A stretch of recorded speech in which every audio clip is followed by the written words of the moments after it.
Hello students, today we're going to be writing our introduction paragraphs in class today.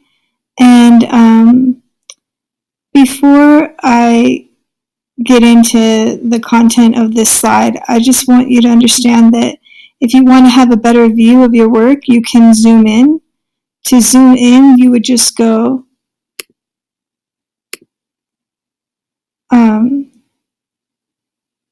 View, Zoom, and 100%. This allows you to better view your work.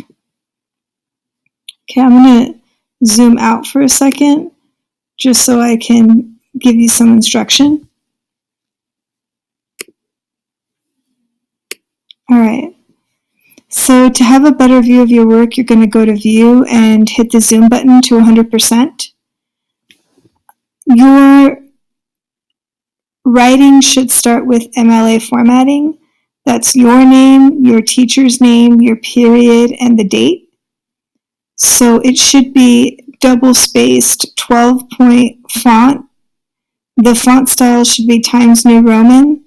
This should be left aligned as the header. I'm going to set that for you in the template. Please don't change the font style, the color, or the size. So you can see that when you get your template, it'll say put your first and last name here. So instead of first and last, you'll actually type in your first and last name. Leave Mississito, that's the name of your teacher. Alter the period number for your period, and the date of the month goes first. So if you're doing this on the 25th, you would write the 25th. If you're doing it on the 26th, just change the number. So make sure all that information is correct. Don't worry about a title yet. You can title your paper later. For your introduction, you want to get your reader's attention with a hook. You can find ideas for a lead or a hook here. So if you click right here, you'll get transported to a PDF. Just waiting for it to load.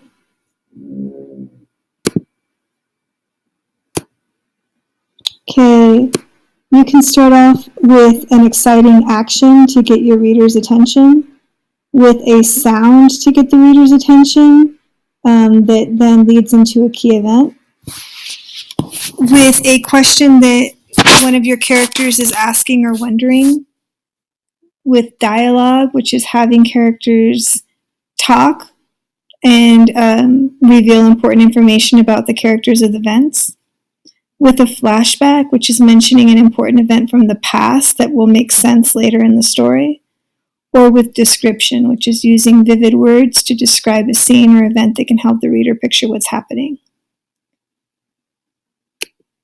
So I have that link here. I used action as a hook for mine, but the other hook ideas are located in the link. So my hook was, Annabella was dead to begin with. Her body, still warm from the heat of battle, laid motionless. Wonderland's survival was dead as a doornail, and then perhaps miraculously she awoke. Okay, so after you have your lead-in, you are going to write your exposition. And it's very important to remember that you are going to use your pre-writing work to help you write your story. All last week we focused on pre-writing, and it's very important that you use that work so that you're not too overwhelmed and it's easier for you to write your story now using all of those things. So I have opened for myself my story elements.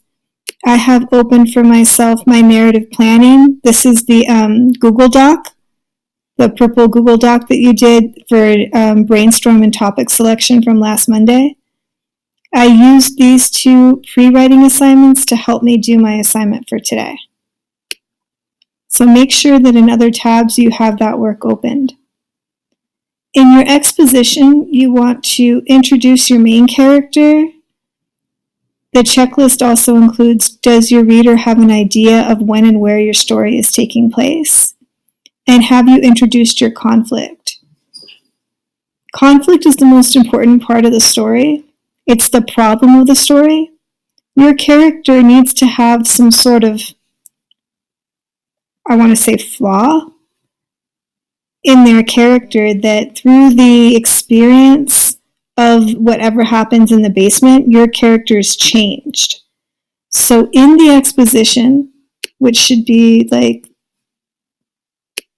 right around the first paragraph, you want to introduce your main character.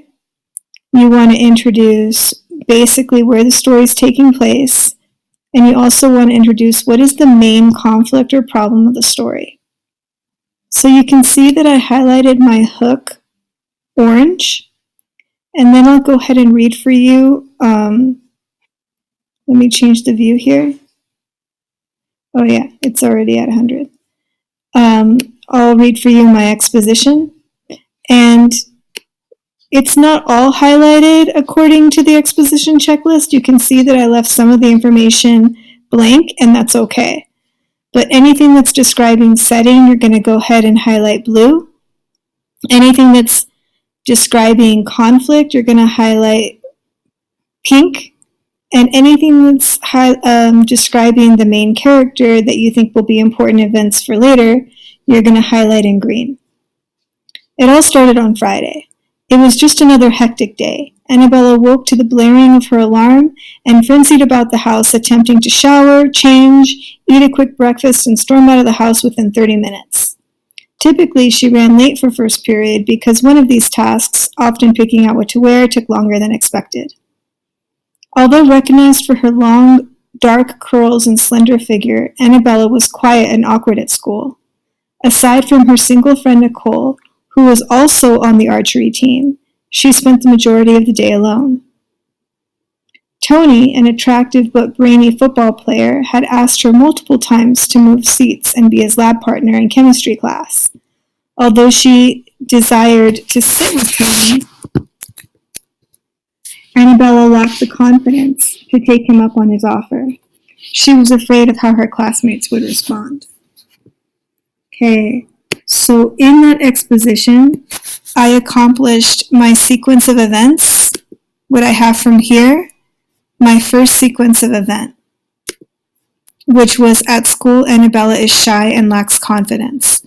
Lacking confidence will be one of the central conflicts of my story. Following that is body paragraph number 1. So which event will this body paragraph focus on? Usually each body paragraph in a narrative focuses on one event or series of events. For the body paragraph rising action checklist, here's the checklist. Did I describe the event?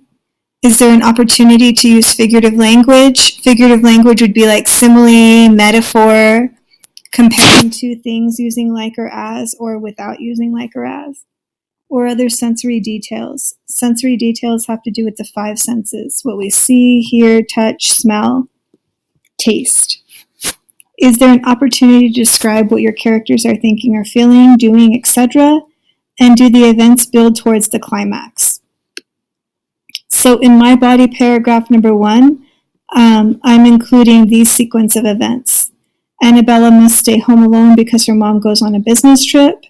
She's not allowed in the basement, and she goes in the basement and finds a little door and gets sucked in.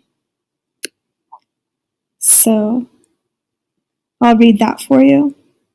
After a full day of lugging her 55-pound backpack across campus and then staying after school for archery, Annabella was famished. She rarely ate at school. Luckily, her mom was waiting for her to get out of practice because she needed to drop Annabella off, pick up her already packed bags, and set out for a business trip. The business trip meant Annabella would be home alone for the weekend. She ransacked the kitchen cabinets looking for a pre-dinner snack and was pleasantly surprised to find a bag of popcorn. Annabella opened the bag and began shoving large handfuls of buttery goodness into her mouth when she rounded the corner from the kitchen to the stairs and noticed the basement door. She was always told to never go to the basement because, quote, it was too dangerous. But today, with her mother out, She was curious to see what all the fuss was about.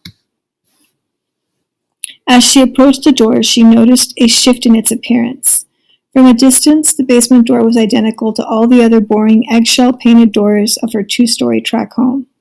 But then magically, bright red bleeding hearts appeared on it, and the typically brass doorknob quickly transitioned to glowing red.